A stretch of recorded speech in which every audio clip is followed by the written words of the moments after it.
My mother supported me while my father arranged my marriage to an older, dangerous man. Then I ran away and exposed them all. Years later, she fell ill and begged me to come back, because after all, I was part of the family. In my family, girls were betrothed as soon as they had their first period. It didn't matter if they were 12, 13, or 14 years old. The blood was a sign that they were ready for a husband, usually 3 times their age. I grew up with that idea in my head.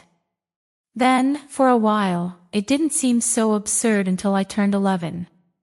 It was at that age that I saw my cousin Marion get engaged to a 43-year-old man, just 3 days after her first period. His 2 previous wives had died before the age of 20. That night I made my decision. I stopped eating properly. It wasn't because I thought I was fat or hated food, but because I realized the thinnest girls in the family were the last to get their periods, and I knew that was my only way out. Later, I found out the body needs a certain amount of fat to start puberty. The other girls nicknamed me Skeleton, but I didn't care. Many girls my age were already betrothed to men with older children, but that didn't stop them from continuing to groom me to be a wife. Every Friday, from 1 a.m. to 10 a.m., I was forced to serve food to the men of the family in absolute silence. If I dared to look at anyone or make a sound, I received 10 slaps. They made me hold hot pots without gloves to strengthen my hands and prepare me for work in the kitchen. And every night, my mother put whitening cream on my face to make me look prettier. Apart from the secret fasting, I was the perfect daughter. I fulfilled the role perfectly, without complaining. And I kept saying I couldn't wait to have children, but when I was 14 and hadn't even started menstruating yet, I discovered something that changed everything. To give you some context, we were already living in the United States at that time. My mother had simply made it seem like it was all normal. According to her, girls who didn't follow these traditions would end up alone, ugly, and useless. That is, until a teacher scheduled a conversation with me because I accidentally wore a t-shirt to school and she noticed how thin I was. When she left to go to the bathroom, she forgot to close the desk drawer. Inside were books on marriage law, pamphlets with titles like Your Rights as a Teenager and When Culture Becomes Crime. As I read, my jaw dropped. It was the first time I'd heard that marriage before 18 was illegal. No cultural exceptions, no loopholes, no parental consent. I stole the thinnest pamphlet and hid it in my waistband. In the following weeks, while my parents thought I was asleep, I memorized everything. The phone numbers for social services, the addresses of shelters, the exact phrases that would compel an adult to file a report. I learned that teachers, counselors, and doctors had an obligation to report suspected abuse. So I started a wife skills group in my uncle's tool shed. I gathered 6 younger cousins who hadn't yet started menstruating, all desperate to escape the same fate. I taught them what I had learned, which teachers they were obligated to report, how to say the right things to start an investigation. We practiced on their layers. They're forcing me to get married, I'm only 13, please help me. But then, at 15, my body betrayed me. My period started while I was making breakfast, staining my white dress. My mother's joyful shout made all the women in the house run over. They were beaming. They weighed my face, saying I was blessed. That same night, my father had already chosen my husband, Hamoud Habibi, a construction businessman who had already buried 2 wives before he was 24. Kidney failure, the death certificate said. The women in the family whispered that it was from too many pregnancies. Very young. 2 days later, my cousin Anya, one of the girls from the shed, also got her period. Hours later, she was already betrothed to a 51-year-old man who collected wives like trophies and had 8 children older than her. I saw the light fade from her eyes as the adults argued over the bride price as if she were cattle. That night I handed her my notebook, all the shelter numbers, the legal information, the escape routes I had memorized. Tomorrow, I whispered, talk to the science teacher. Use the exact words I taught you. She took the notebook, her hands trembling. And you, I said, my wedding is only in 2 weeks. I'll manage. I answered, my voice faltering, but I was wrong because that night someone knocked on the door. It was Child Protective Services. My father's face went from confusion to fury. As soon as they asked about Anya, about child marriages, about forced brides, they said they needed to speak with all the girls in the family under 18. As soon as they left, the house descended into chaos. Everyone was looking for the traitor. Someone had poisoned the girls' minds with lies, with Western influences. They searched every corner of the house until they found my notebook in the shed. It was full of numbers and fragments of laws. My father burned it in front of everyone, calling me sick, contaminated, and worst of all, a cancer that needed to be ripped out. The wedding is tomorrow, he announced before he destroys someone else. Dawn came too quickly. In an hour they would come to dress me in red and gold and hand me over to a man who already had 2 wives in the cemetery. My stomach churned at the sound of footsteps approaching the door. I grabbed the plastic bag I had hidden days before, containing only the essentials. A change of clothes, the addresses of the shelters I had rewritten from memory, and the $20 I had taken from my mother's purse over months, one by one. The handle turned. I flinched, clutching my stomach, and let out a groan that wasn't entirely faked. My mother came in, already dressed in my wedding dress. "Get up," she ordered. "The makeup artist will be here in 30 minutes. "Oh, Mom, something's wrong," I murmured, pressing on my stomach. She frowned and approached cautiously. In our culture, a sick bride was a sign of bad luck. "What did you eat?" "Nothing." I gasped, stumbling toward the door. "I need to go to the bathroom now." She grabbed my arm. "You left 20 minutes ago." "Please," I begged, letting the tears flow. Fear helped. "It hurts too much." He let go of me with disgust. 5 minutes. "The ants are waiting." I staggered down the hall with the bag hidden under my loose robe. As soon as I entered the bathroom, I closed the door and climbed onto the toilet seat. The ceiling tile I'd loosened weeks before came off easily. I put the bag inside and actually sat down on the toilet, making noise to sound believable. 3 minutes later, I flushed, turned on the tap, and groaned loudly again. "Mom, my stomach still feels sick." She started banging on the door. "Open that door." "I can't," I yelled, climbing back onto the toilet. The window above him had been painted over for years, but I'd already been trying to open it with a butter knife I'd stolen from the kitchen. "Please, just 1 more minute." More knocking on the door. Now there were several voices. My aunts had joined my mother. I pushed the window frame with all my might. The pane cracked, then gave way. The fresh morning air rushed in. The opening was tiny, made for ventilation, not escape, but months of malnutrition had left me small enough. "It's taking too long," my father's voice echoed through the house. "Break down that door." I grabbed my bag from the ceiling and pushed it through the window first. Then I started climbing. My shoulders scraped against the frame.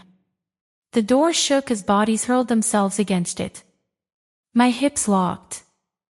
I bit my tongue to keep from screaming. I twisted sideways and the door lock exploded just as my legs went through the window. I fell from a height of almost 2 meters straight onto the wet grass. I twisted my ankle, but it didn't break. Behind me, the screams started inside the bathroom. I ran out barefoot, my robe flapping in the air. I ran across the yard and into the neighbor's yard. The dog started barking. The motion sensor lights came on. I kept running. Our neighborhood was a maze of identical houses, filled with families from the same community. Any one of them would hand me over without a second thought. I cut through the Rossant's yard. I walked past the Mahmoud's swimming pool. I went around the Saleh's shed. An engine roared behind me. Then another one. They had mobilized quickly. I hid behind the Abdullah's garbage containers as the headlights swept across the street. My cousin Omar's voice echoed through the morning. Check all the streets. He can't have gone far. The main street was 3 blocks away. I'd mentally made that journey to the A4 bus stop hundreds of times, but never barefoot, never with my heart pounding so hard it felt like it was going to burst. I ran between the houses, hiding behind parked cars. My feet were leaving bloody trails on the ground. A piece of glass got stuck in my heel, but I couldn't stop to pull it out. Then, my cousin Karim's scream came from the left. A car skidded on the curve. I threw myself into Mrs. Chen's rose bushes. The thorns tore my robe and skin. She wasn't from our community. Maybe she didn't recognize me. Limping, I crossed her yard and entered the back alley. The bus stop came into view just as the morning bus pulled up. I ran out between 2 buildings, flailing desperately. The driver, an older black woman, glanced at my bleeding feet and torn gown and held the door open. I went up the steps and froze. I forgot the money. In my haste, I left the 20 brawlers inside the bag. Please, I whispered, I just need to get downtown. I'll pay later, I promise. A woman sitting directly in front of me stood up and inserted the exact amount into the machine. Sit here, dear, he said softly. He didn't ask any questions, just guided me to the seat next to him and handed me tissues from his bag. The bus started moving just as Omar's car skidded into the parking lot. I crouched down at the window, but I saw her face contorted with rage. The woman beside me shifted subtly, blocking my view of the street. We remained silent until we reached the city center. When she got out, she put a $10 bill in my hand. Whatever you're running from, she whispered. Don't go back there. The courthouse was an enormous building I'd only ever seen from the car window. I limped inside, passing through the metal detectors, leaving bloody footprints on the marble floor. The guards exchanged glances, but no one stopped me. The family services officer, a middle-aged woman with a gentle gaze, saw me and immediately came out from behind the counter. Do you need medical attention? Emergency protection order, I blurted out, repeating the words I had memorized. I'm 15 years old. They're forcing me to get married today. Please. He led me to a chair and brought out the forms. Where are you going to stay? We need an address for the petition. I recited the shelter's address from memory, hoping there was still room. When I got there, my cell phone, which I'd forgotten in my bag, started ringing. Mom, then Dad, then Omar, then unknown numbers. The voicemails piled up, but I didn't listen to any of them. I already knew what they were saying. Dishonor, shame, curse, cancer. The official helped me fill everything out. His face grew more serious with each detail. Previous wives died at 23. Kidney failure caused by too many pregnancies.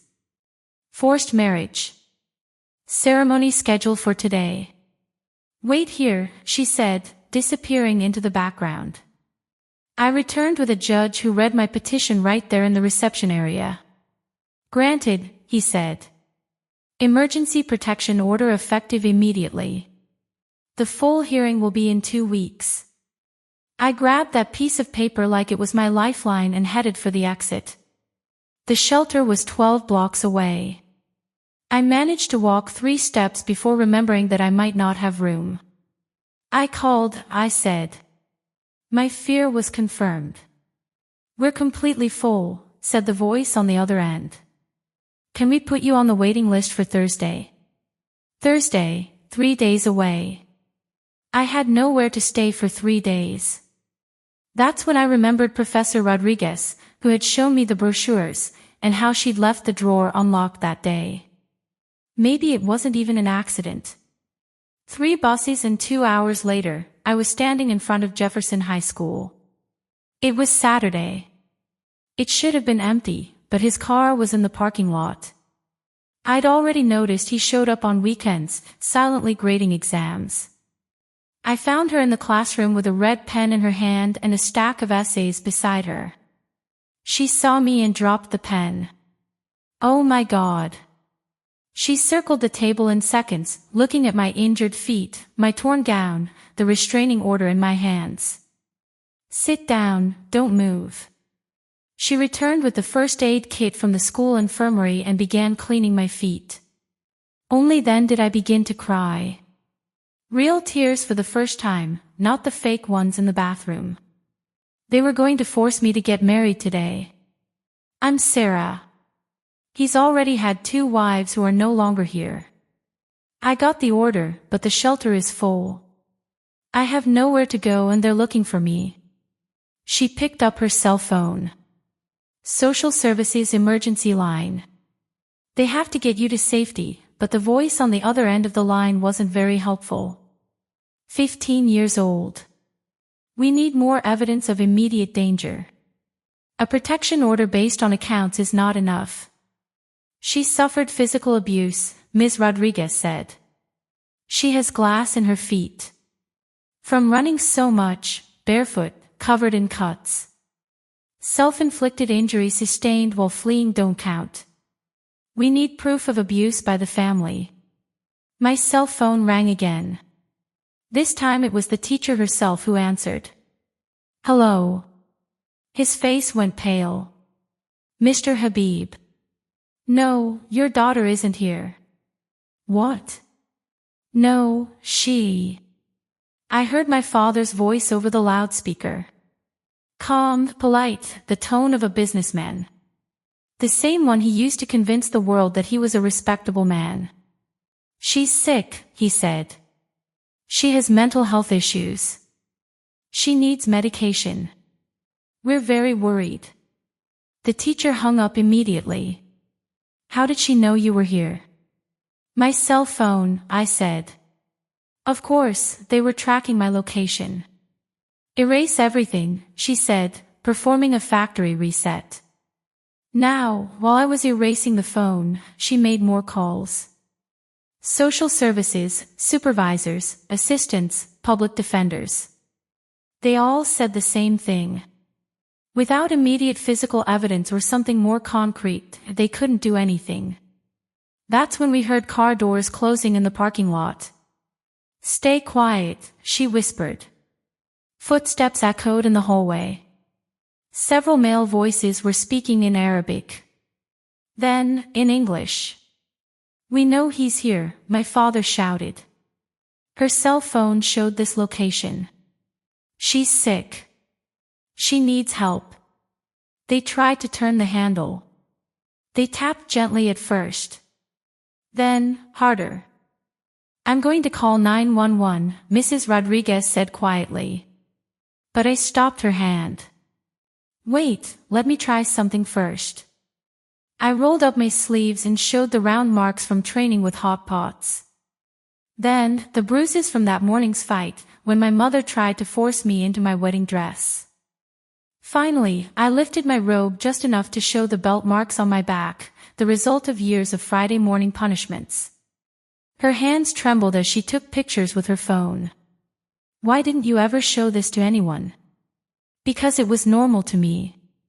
I whispered until I read the pamphlets you gave me. He made the call. Police, please. There are several men trying to force open my classroom door. I have a student with me who is in danger. Come quickly. The blows became even more intense. Then I heard my uncle's voice. We brought his medication. He has bipolar disorder. Schizophrenia. Makes up stories. Ask them to check the parking lot cameras. I spoke out of desperation. I came alone.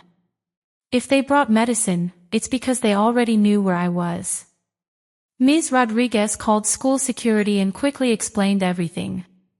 Mr. Williams, the guard, said he was reviewing the footage. Sirens began to wail in the distance. The blows stopped. The footsteps faded away quickly. By the time the police arrived, my father had already transformed.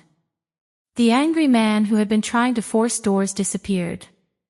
In his place was a worried father, wearing an expensive suit and holding medicine bottles with my name on them.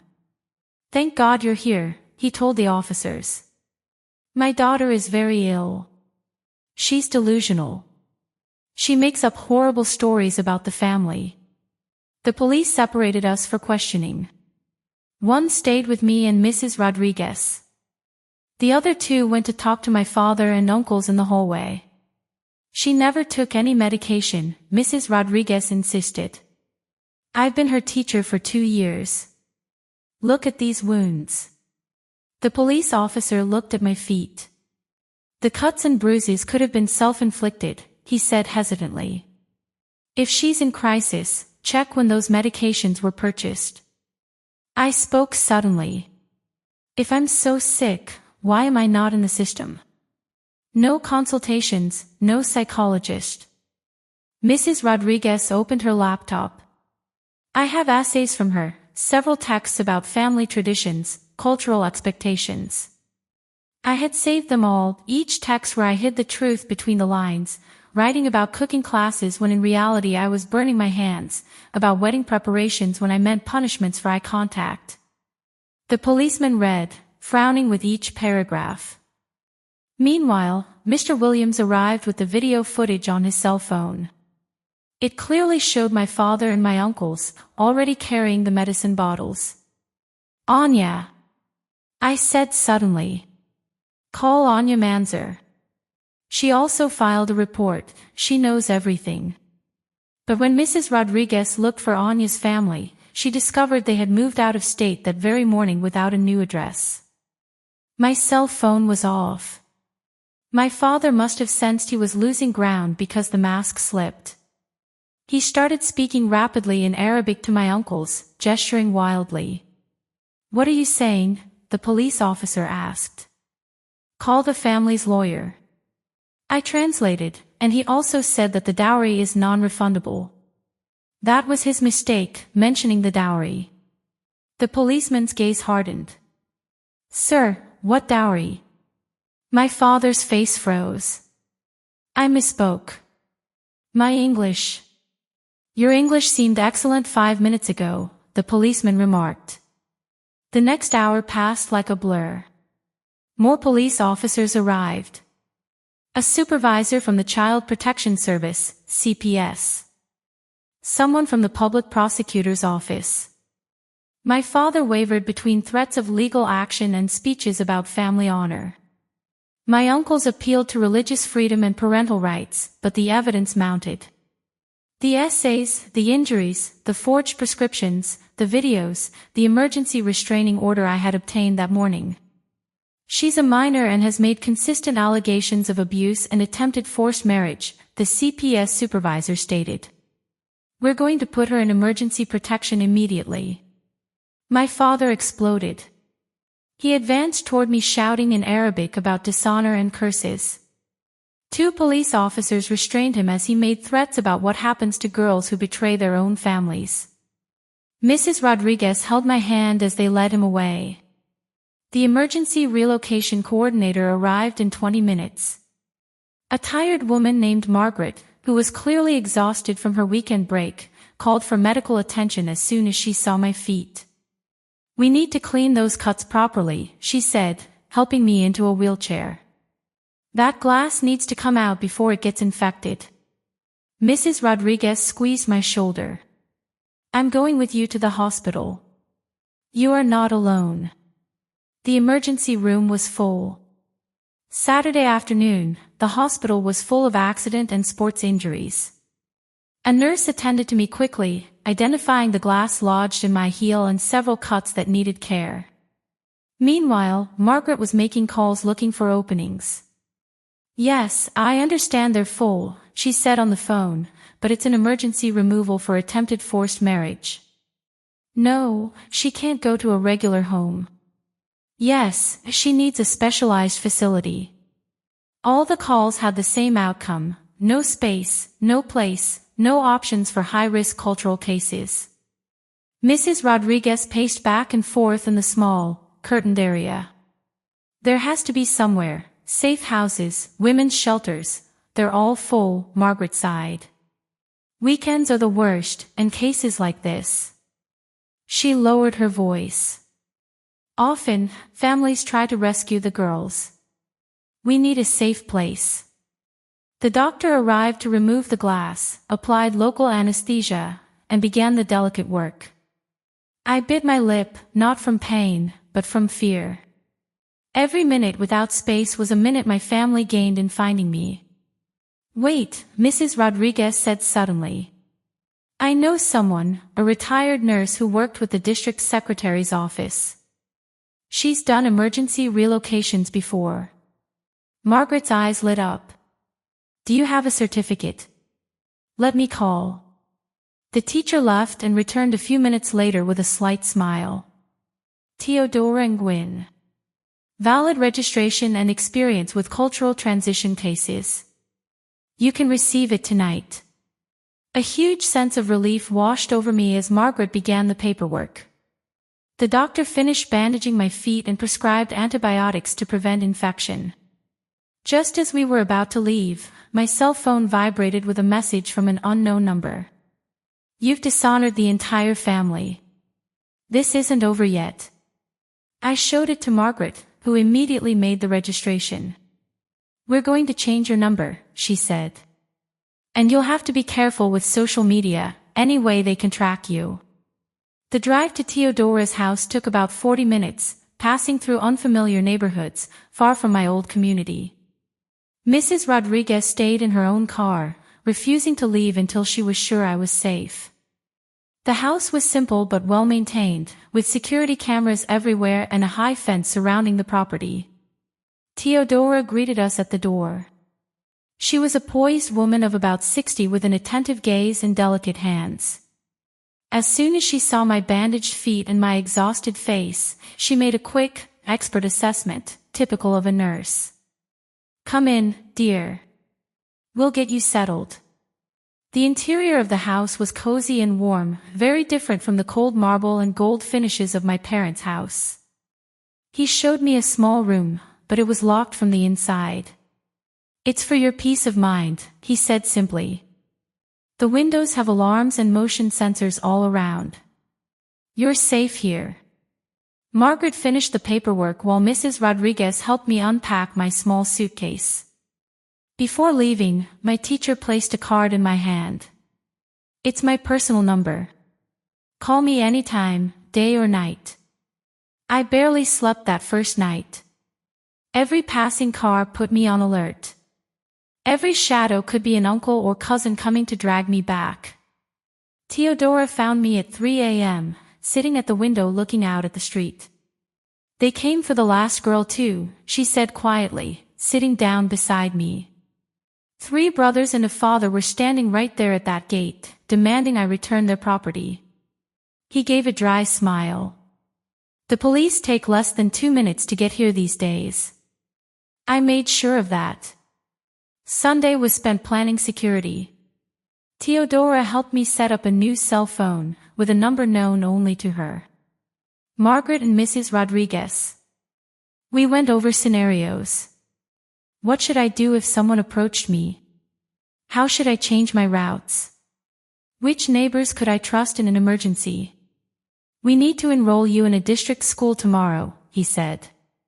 With the protective order, you can't go back to Jefferson High. Just thinking about starting all over again made my stomach churn. But staying hidden was more important than being in familiar hallways.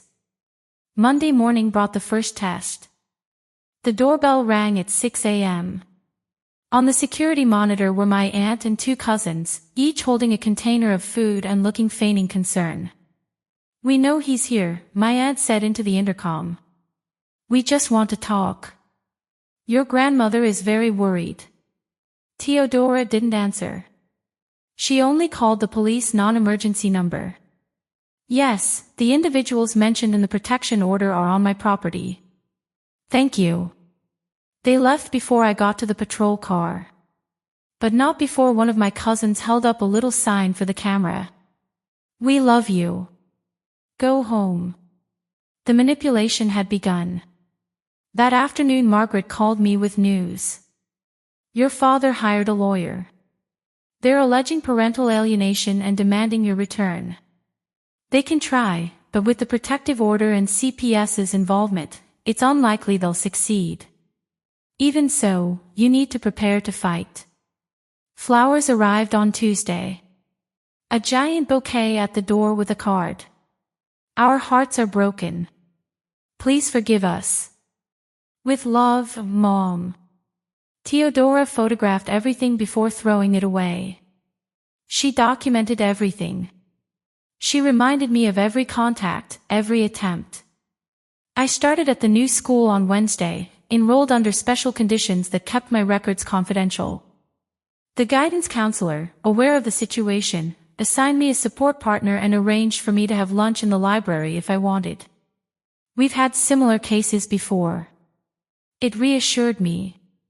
Your safety is our priority, but that security seemed fragile when I saw a familiar car in the parking lot after class. It wasn't my father's. He was too smart for that. It was one of my uncle's work trucks, strategically parked where everyone passed on their way out. I ran back inside and called Theodora from the guidance counselor's office. He arrived in minutes, parking right in front of the truck, and came to get me, recording everything on his cell phone. It's so they know we're watching them, that we're not afraid. A court summons arrived on Thursday. My father was filing for custody, claiming I'd been indoctrinated by outside influences and was at risk of losing my cultural identity. Margaret put me in touch with a legal aid lawyer, a resolute woman named Patricia, who specialized in these kinds of cases. Common tactic, she said, reviewing the paperwork. They're going to argue religious freedom, parental authority, and cultural preservation. We're going to counter with the child's best interests, the evidence of abuse, and your testimony. Will I have to see them in court if I can avoid it? No, but be prepared for that possibility. Friday morning brought the real escalation. Theodora woke me up early with a serious expression. Check your social media, but don't go on it. He just looked at me using a borrowed laptop. He showed me my father's public Facebook post. My picture was there next to a desperate plea. Please help us find our daughter. She is mentally unstable and needs medication. She was taken by people who filled her head with lies. We fear for their safety. Comments were already piling up.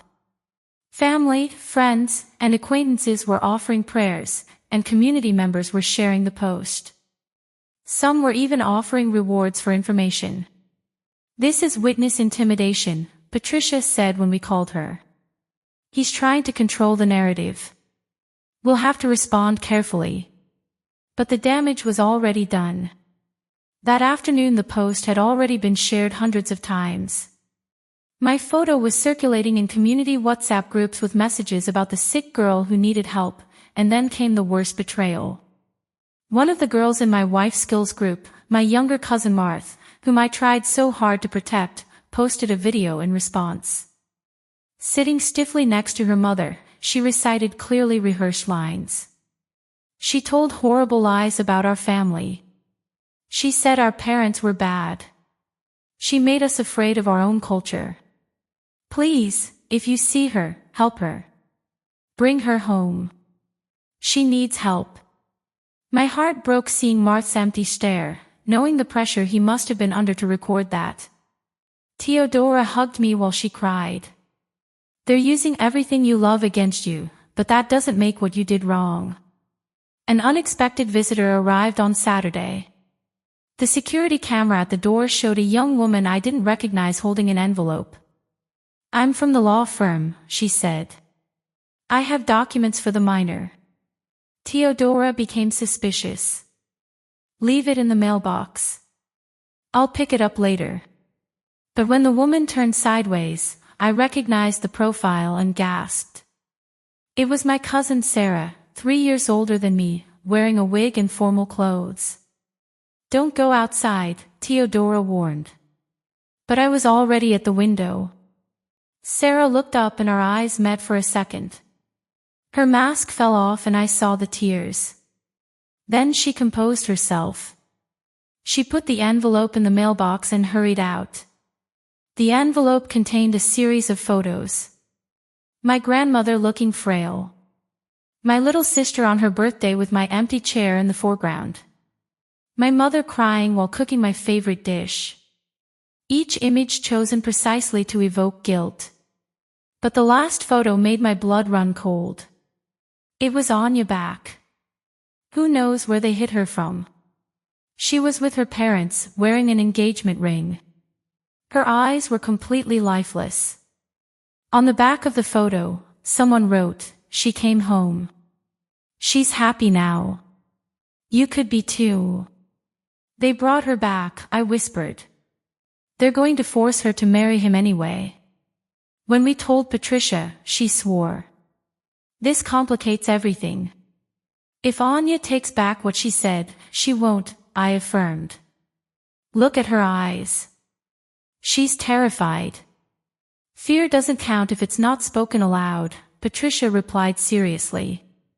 Sunday's attack was more direct. A neighbor of Theodora's called to say that men were taking pictures of the house from across the street. By the time the police arrived, they were gone. But the message was clear. "We know where you are. Maybe we should move you," Margaret suggested during an emergency meeting. But Theodora shook her head. "Fleeing gives them a sense of victory." We stayed, we documented, we fought. Monday morning was the hearing to make the protection order permanent. Patricia prepared me very carefully, but nothing could have prepared me for walking into that courtroom. My entire extended family occupied one whole side of the bench. Aunts, uncles, cousins, community leaders, all dressed in their finest clothes, looked at me with expressions of pity mixed with disgust. My parents were in the front row. My mother was dabbing her eyes with a handkerchief. I sat next to Patricia, trying to hide the trembling in my hands. My father's lawyer spoke first, painting a picture of a loving family torn apart by Western corruption. He presented character witnesses, the imam of our mosque, family friends, even my former pediatrician, who said he never saw any signs of abuse in the exams because I was never allowed to be alone with him, I whispered to Patricia. My mother always vouched for me. Then it was Patricia's turn to present the evidence with surgical precision, photos of my bruises, essays documenting years of preparation for a forced marriage, security footage showing my father arriving with forged prescriptions. Then she called Ms. Rodriguez to testify. My teacher spoke calmly, but her hands were clearly trembling. She recounted how she found me reading the pamphlets, how my weight had dropped over the years, and the essays that had worried her. "Did you recall these concerns before?" my father's lawyer asked as he crossed her testimony. I tried to build trust. At first, I thought that if she felt safe, she wouldn't report it. I followed the law when I had concrete evidence. After allegedly influencing her with anti-cultural propaganda, Patricia protested, but the damage was done. They were trying to portray Ms. Rodriguez as the manipulator, as if she had planted these ideas in my head. When it was my turn to testify, Patricia directed me to focus on the facts, the burned scars, the beatings, the men my cousins had been promised to, hem out Habibi's dead wives. "These are serious allegations," the judge said. "Do you have proof of those deaths?" "Death certificates are public records," Patricia replied. "Your Honor, both died of kidney failure before the age of 23, and both had multiple pregnancies." Pregnancies. My father's lawyer stood up. "Kidney failure is a medical condition, unless you're alleging that my client murdered those women." "I'm alleging a pattern," Patricia countered. "Teenage girlfriends, multiple pregnancies, early deaths, and now they want to give him another daughter." "I object," the lawyer shouted. The defense is making inflammatory accusations without evidence. The judge called for order, but doubt was beginning to creep across his face. Without Anya's testimony, without more concrete proof of forced marriage, besides my account, it seemed insufficient. It was then that the court doors opened.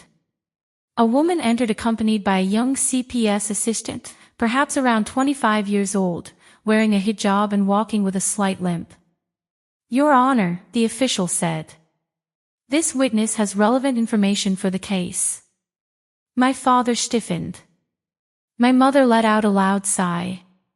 The woman stepped onto the witness stand and stated her name in a low but firm voice. "My name is Fatima Habib. I was Hamad Habibi's first wife, and I didn't die." The courtroom erupted. My father's lawyer protested desperately while my family whispered furiously among themselves. "I was 15 when I married him," Fatima continued. "As soon as order was restored, by the time I was 20 I already had 4 children. My kidneys began to fail. My family told everyone I was dead, but a nurse at the hospital helped me escape. I've been in hiding for 5 years."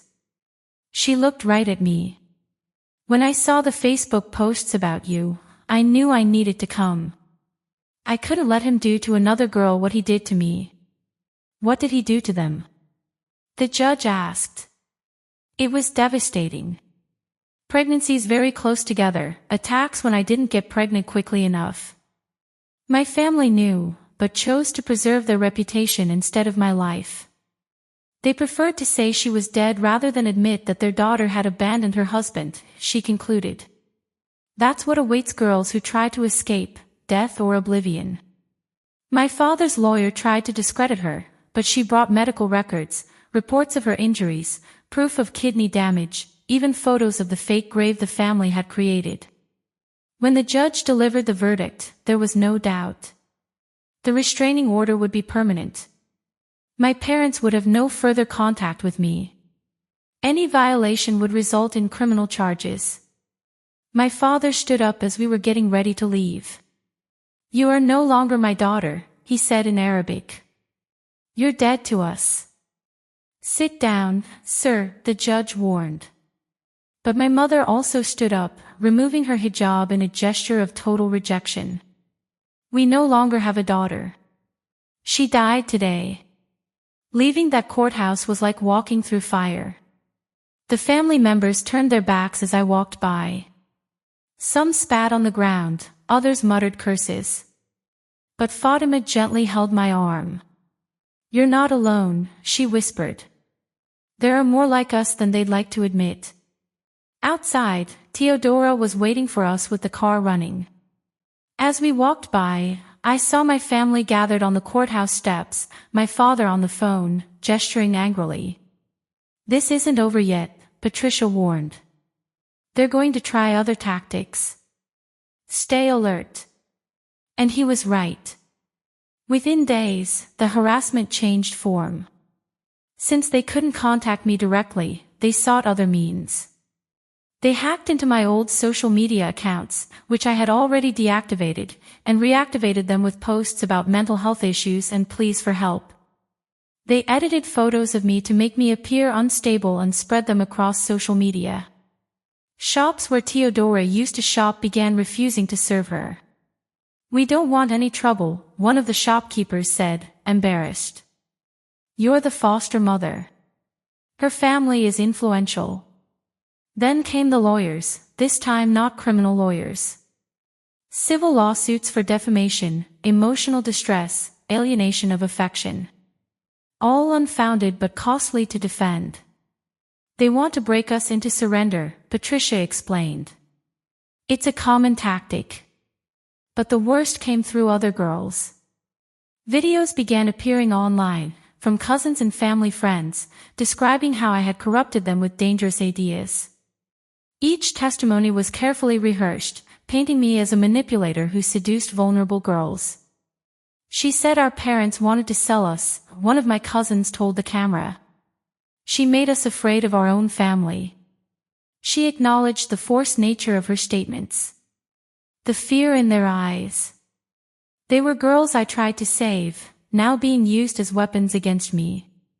Theodora increased security after we found footprints in the garden one morning. The police couldn't prove anything, but we knew.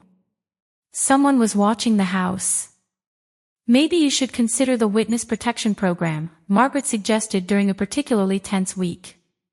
But I thought of Fatima, hidden for 5 years, and all the other girls who were still trapped. Running away would be abandoning them. No, I decided. I'm staying. I'm fighting. I'm showing that it's possible. The next challenge came from where we least expected it. A woman appeared at Theodora's door claiming to be from a cultural mediation service. We specialize in family reconciliation, she said gently. Perhaps we can arrange a supervised meeting. Theodora slammed the door in her face, but the woman left leaflets about the tragedy of cultural disconnection and the importance of family unity. Other attempts followed the same pattern. A therapist specializing in cultural reintegration, a religious leader offering mediation, even a distant relative I barely knew, saying my grandmother was dying and begging for one last visit. Every attempt was documented, reported, and rejected, but the emotional onslaught was wearing us down. Then, Patricia called with a surprise. Anya wants to talk to you. My heart leapt. Then it sank. It's a trap. I don't know.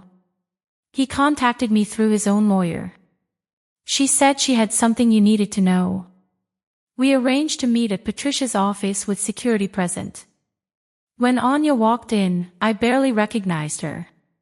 She was thinner, her eyes dull, her movements slow, as if something inside her had broken. They forced me to go back, she whispered when we were alone. They said they would hurt my little sister if I didn't obey. Oh, I'm so sorry. Listen, she hung up abruptly. Do you need to know something? Are you planning something? What? I heard Dad talking. They gave up on bringing you back. Is that a good thing? No, she said, tears welling in her eyes. Now they want to make an example of you, to show the other girls what happens to those who betray their families. What do you mean? I don't know exactly, but I heard they were talking about your new school. They said they were going to send a message that everyone would understand. When? Soon, maybe this week. I'm sorry, I don't know anything else. I don't trust myself anymore. She squeezed my hands tightly. Be careful. Change everything. Don't follow a routine. They're watching, studying your habits. Security escorted her outside, but before leaving, she discreetly placed a piece of paper in my hand. She feels directionless. She whispered silently. Other girls, help them. That night Theodora and I hatched a plan. I would miss school for a few days. I would change my schedule. I would never be alone, but we underestimated her determination. Wednesday morning I was in the kitchen when the house alarm went off. No, not the one on the fence, the window sensor in my room. Lock yourself in the bathroom. Theodora yelled, already calling 9211. I ran out, hearing the sound of breaking glass behind me. Voices were shouting in Arabic. It wasn't my father or my uncles, they were too smart to come themselves. They were hired men, distant relatives, or community members willing to do the dirty work. The bathroom door was solid wood, with a good lock, but it wouldn't hold for long. I could hear them searching the house, calling my name, making promises. We just want to talk. The police will be here in 3 minutes, Theodora shouted from the doorway. Hold on. The handle started to turn. Then banging. They had found me. Get out of there, girl. Don't make it difficult. Your family misses you. I leaned against the back wall, searching for something to defend myself with. Hairspray. Scissors in the drawer. Almost nothing against grown men. The frame began to give way. One more shot and they'd be in. Then the sirens. Blessed, glorious sirens. The noise stopped. Footsteps running, doors slamming. By the time the police entered, the men had already fled, leaving behind only messes and dirty footprints. "We're going to need to move you out today," Margaret said, arriving less than an hour later. This place was compromised. As I packed my few belongings, I kept thinking about what Anya had said, the address she'd given me, the girls still trapped, thinking they had no choice. "I want to do something before we leave," I told Theodora. "Before I leave, I need to make a call." I dialed Mrs. Rodriguez's number. "Do you remember those brochures? I think it's time to make more, many more. They could move me, threaten me, persecute me, but they couldn't erase what I knew. Every girl who learned her rights would be a victory they could never undo. The war for my freedom was not over yet. Perhaps it would never truly end. But by giving another frightened little girl the words that could save her life, I knew that the battle that mattered most, that one we had already won.